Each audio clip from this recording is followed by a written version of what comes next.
I'm Curtis, CEO and founder of Portland Leather Goods. This is Mariana. Hi. Do we use Italian leather? No, We don't use Italian leather. we don't. Why not? It's... One of my favorite things.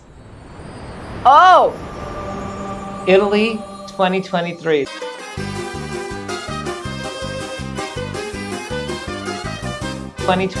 That's us going to Italy. Oh, look at Ciao. the trip was amazing. Look at Ciao on the back. Ciao. Absolutely. Ciao.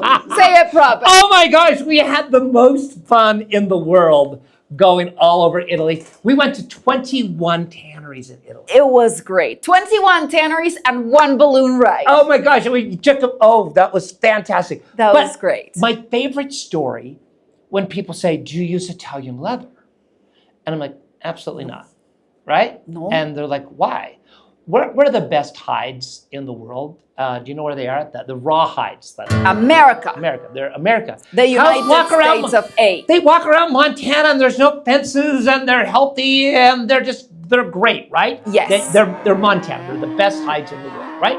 I see, Montana. They use in Italy anybody they can send. They don't have a lot of great cows, so they get Turkish and this and all over the world, right? And they try to make them great. But go ahead. They make for these huge brands who have to be absolutely perfect. So what happens is they don't use the best quality because they can cover it. They cover it. So we went to, I remember when we went into this fancy, huge, I think the third largest tannery in Italy. We went to all of them, right? Yes. All the biggies. And we have to sign in at this big, fancy, beautiful thing. And Paco Pollo says, who's Paco Pollo? Yeah, show them Paco Pollo. There's Come Paco on. Pollo in the back. Always right in the back. Always Pollo, in the back. always in the back. Always in the Oh, back. that's a good one. Oh my God. Oh, show okay. them that. Show them that. There's the Strada. Okay, there we go. So those are the Italian tanneries. And he's like, hey, look who signed in. Balenciaga, signed in. So they're there.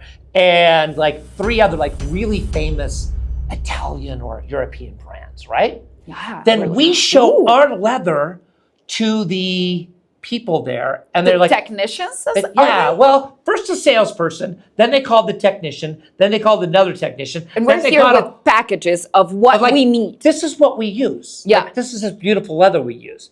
And they filled the room up full of their technicians, and they said to us, can you remember what they said? We would love to go back to making this. We don't do this anymore. This is real leather. We would love to be able to make this again.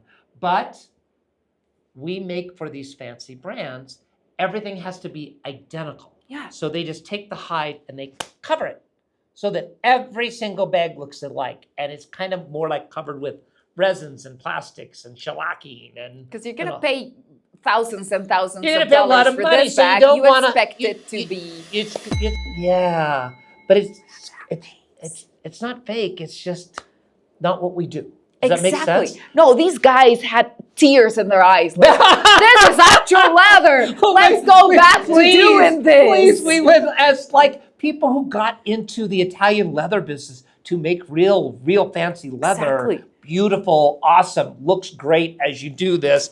Leather that is really leather, that type of people, they loved it. So we talked to them, and then they actually said, well, we can do this. There were some hides that we can buy from either the US. We're like, why would we send it from the US to Italy when we could just make it right here, right? Yeah. Like a few blocks away. Or we could get it from Brazil. Were they also talking about some German bulls or something like that? They were talking about that. And then by the time they figured out how to make it, got this, did it, the timing, and then the price was going to be about twice. It was going to be crazy. Twice what we could already get it at. And they said it would, if they were lucky, it would be as good. Mm-hmm. And we actually had samples made, and the samples just weren't as good as the leather we have, right? Yeah. So we tried. We tried to be one of those people that says, we got Italian leather for you. A bella italiana. All we do is really eat a lot of Italian food, go to Gelato. Molto gelato. We had a lot of fun, but after sampling from, I think, probably 14 different Italian factories, the quality, the amount that we needed just wasn't big enough. They've still asked us. They still would like to say, hey, someday would you like to do that? But we don't do it. But I'm going to tell you this.